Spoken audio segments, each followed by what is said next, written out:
सुल्तानगंज उनके अधीन पड़ता है। माननीय सांसद गिरधारी यादव जी, भागलपुर के माननीय सांसद अजय मंडल जी, सुल्तानगंज के माननीय विधायक ललित नारायण मंडल जी, माननीय विधान परिषद के सदस्य डॉक्टर एन.के. यादव जी, माननीय विधान परिषद के सदस्य विजय सिंह जी, नाथनगर के माननीय विधायक मिथुन यादव जी, कालगांव के माननीय विधायक शिवानंद मुकेश जी, जिला परिषद के अध्यक्ष विपिन मंडल जी, पूर्व विधायक राजीव सिंह जी, इस मंच पर उपस्थित बिहार के विकास आयुक्त आदरणीय मिहिर सिंह जी, बिहार के डीजीपी विनय कुमार जी, मेरे कार्यालय में मेरे सचिव लोकेश कुमार जी, जल संसाधन विभाग के प्रभारी सचिव चंद्रशेखर सिंह जी,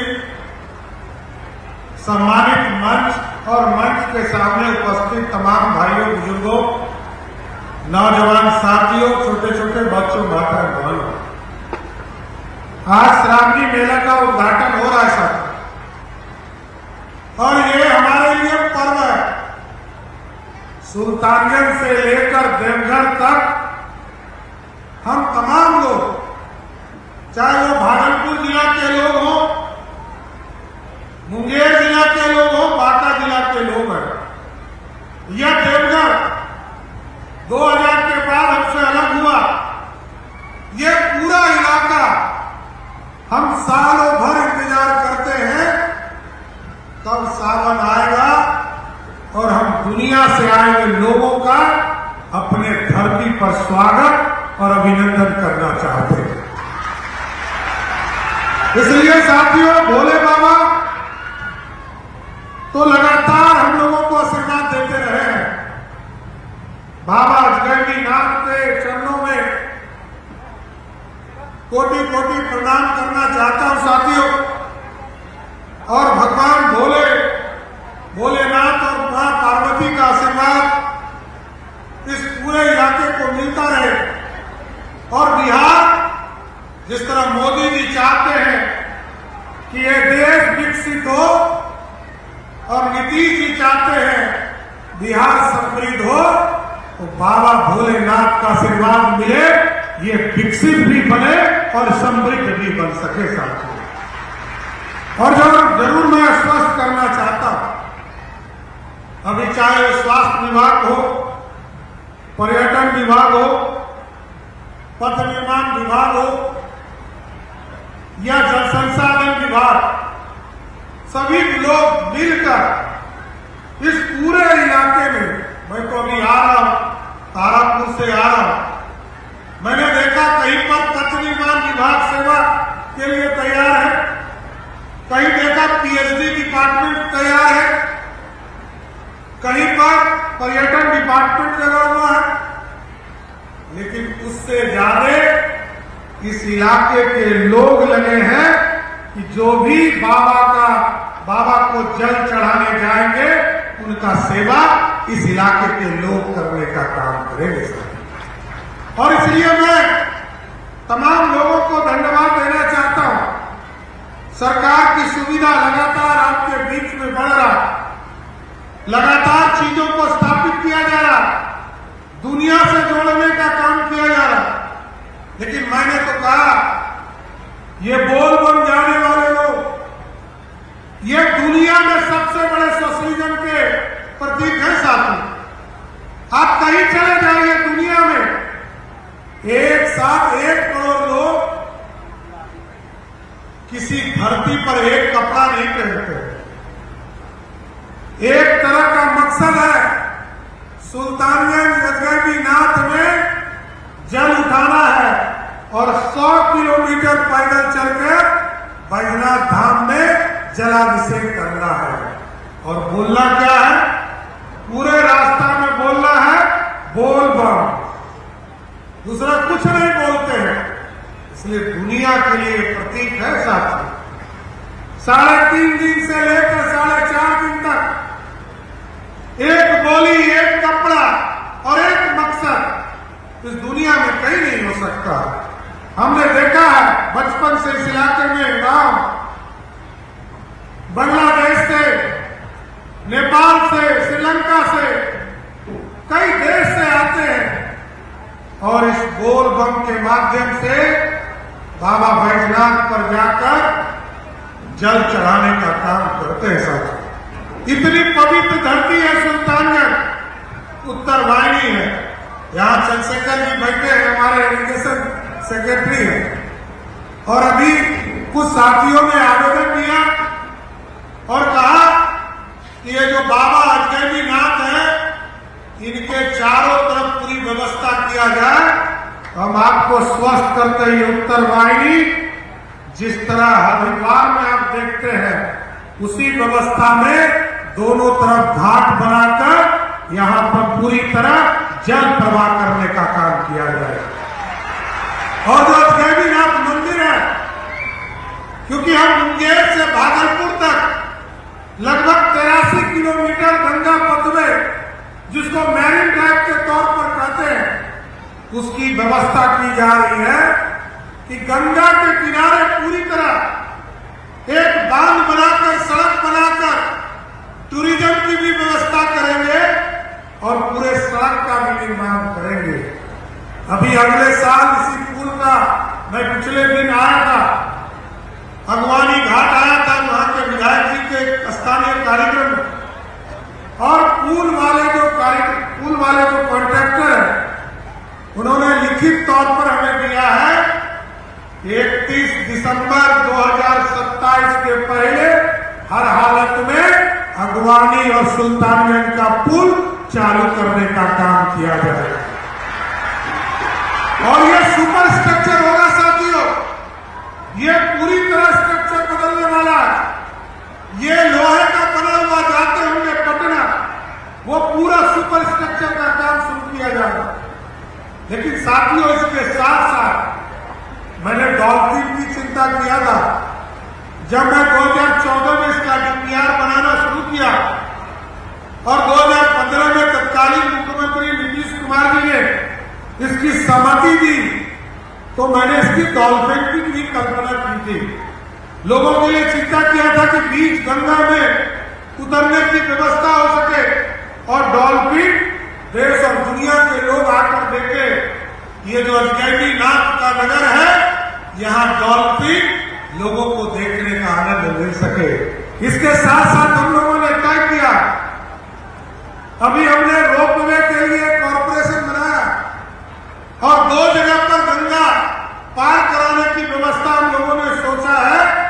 एक पटना में, पटना के बाईपास जो मैरीन ड्राइव है, उससे अजगैबीनाथ, वहां का जो हरिहरनाथ मंदिर है, वहां ले जाने का काम करेंगे और अजगैबीनाथ से अगवानी घाट भी रोपवे से झूला लगाकर पार कराने का काम करेंगे। इसलिए साथियों, ये दुनिया का केंद्र है और दुनिया के लिए आकर्षण का केंद्र बनने वाला। ये अभी ललित जी बोल रहे थे कि इसका नाम बदल दीजिए। मैंने पिछले बार ही कहा था, किसी को बदलने की जरूरत नहीं, आप लिखना शुरू कर दीजिए, ये नगर अजगैबीनाथ नगर है, इसको लिखना शुरू कर दीजिए। क्योंकि ये बाबा का नगरी है और लिखना शुरू कर देंगे, सब लिखना शुरू कर देंगे, प्रशासन भी लिखना शुरू कर देगा।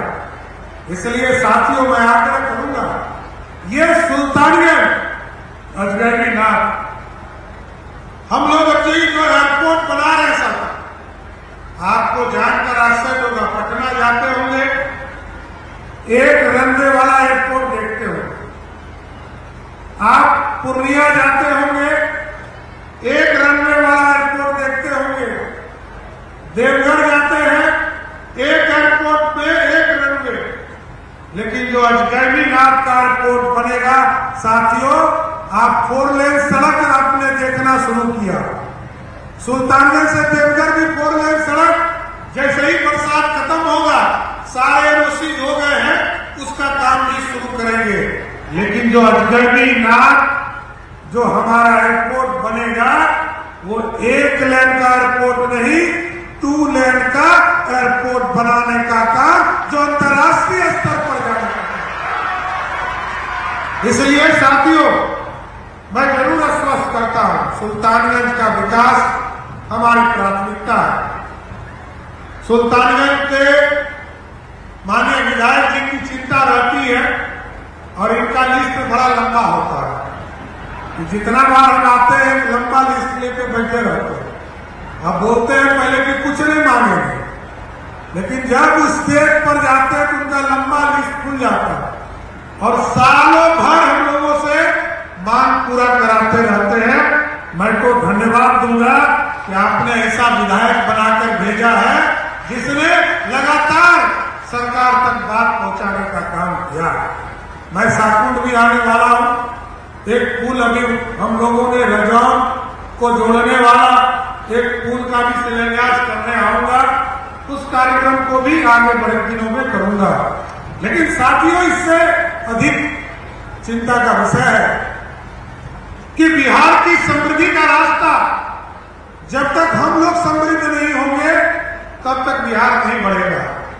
अभी हम लोगों ने बच्चों की पढ़ाई के लिए 3 चीजों की फैसिलिटी शुरू किया साथियों, और एक कहा जिस भी प्रखंड में हमारे डिग्री कॉलेज नहीं थे, हमने 211 प्रखंडों में डिग्री कॉलेज खोलने का काम शुरू किया। और इसके साथ साथ हमारे जो बच्चे हैं उनको पढ़ने के लिए या तो तैयारी करने के लिए, नीट की तैयारी, जेई की तैयारी सब करने के लिए उनको अच्छे इंस्टीट्यूट में जाना पड़ता था। हम लोगों ने 551 जगह पर बिहार में मॉडल स्कूल की स्थापना किया और इसका लक्ष्य है कि हमारे बच्चों को बाहर नहीं जाना पड़े।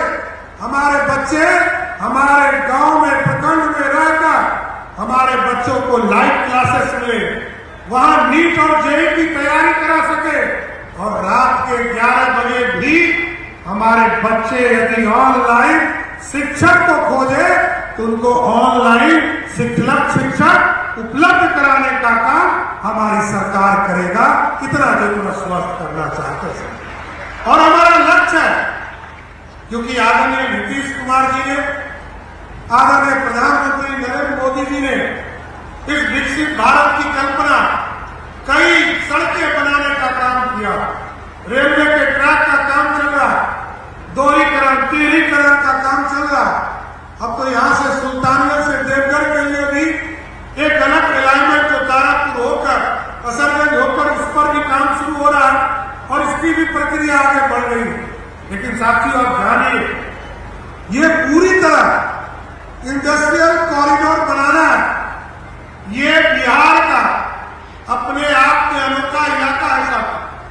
गंगा के उस पार मक्का और केले की खेती होती है, इधर धान और चावल उत्पादन होते हैं हमारे इलाके में साथियों। और जो दुनिया स्तर पर यहाँ का जो चावल है, दुनिया के स्तर पर कतरनी चावल, दुनिया के लोग सिर्फ खेतों में जब धान रोपने का काम होता है तो चारों तरफ उसके महक से पूरे बिहार को उसको सुशोभित करने का काम कर रहा है। इसलिए साथियों, इसको कॉरिडोर बनाना, ये इलाका पूरी तरह समृद्ध हो, इसलिए हम लोगों ने इंडस्ट्रियल कॉरिडोर की कल्पना भी की है साथियों। आपके बगल में गोराडी के इलाके में हम लोगों ने इंडस्ट्रियल कॉरिडोर बनाने की काम का शुरुआत किया है। यहाँ पर सरगंज में इसकी शुरुआत किया है और बगल में दोनों साइड सुल्तानगंज अजगैबीनाथ के दोनों साइड, एक तरफ इधर 15-10 किलोमीटर आगे जो नाथनगर के इलाके हैं, उसमें नया टाउनशिप विक्रमशिला के नाम पर स्थापित करने का काम शुरू किया है। और दूसरे तरफ जो जमालपुर विधानसभा का पार्ट है और मुंगेर विधानसभा का पार्ट है, बरियारपुर और मुंगेर के बीच में हम लोगों ने तय किया है कि वहां पर अन्न के नाम पर जो ऐतिहासिक धरती है, हम लोग एक नया टाउनशिप बनेगा जिसका नाम अंग के तौर पर नया टाउनशिप बनाने का काम हमारी सरकार करेगा। इसलिए साथियों, मैं आप लोगों को बधाई देने आया, शुभकामना देने आया कि और हथगढ़ीनाथ धाम का पूर्ण विकास हो सके, यहाँ की समृद्धि बढ़ सके। तो आप साथियों ये चिंता छोड़ दीजिए, हम लोग लगातार आपके विकास को आगे ले जाने का काम कर रहे हैं। और इसके साथ साथ जरूर याद दिलाना चाहते हैं कि आज पूर्व मुख्यमंत्री नीतीश कुमार जी ने 2025 के चुनाव में कहा था कि हम लोग 1 करोड़ लोगों को रोजगार और सरकारी नौकरी देंगे। तो हम आपको बताना चाहते हैं कि अगले 5 वर्षों में ऐसी व्यवस्था खड़ी की जाएगी जिससे कि बिहार में 1 करोड़ लोगों को रोजगार देने का काम हमारी सरकार करती रहेगी साथियों। इसलिए तमाम लोगों को जरूर स्पष्ट करते हैं कि बिहार जो श्रावणी मेला कई जगह पर शुरुआत हो रहा है। आज सुल्तानगंज में श्रावणी मेला का शुरुआत हुआ है, बाबा गरीबनाथ में शुरुआत हो गई, कई जगह गया के इलाके में जाएंगे वहां शुरुआत हो रही है। तो कई जगह है जहां बाबा के आशीर्वाद लेने के लिए सभी लोग लड़ेंगे। लेकिन मैं जरूर कहूंगा कि हमारे जो कार्यकर्ता साथी हैं उनसे जरूर आग्रह करता हूं, कई चीजें जो इस इलाके के और समृद्धि के लिए चिंता आपने किया है वो जरूर जो आपने लिखित तौर पर हम लोगों को दिया है उसको जरूर आगे करते रहेंगे। एक बार जोर से बोलिए, बाबा हर महादेव, हर हर महादेव, बाबा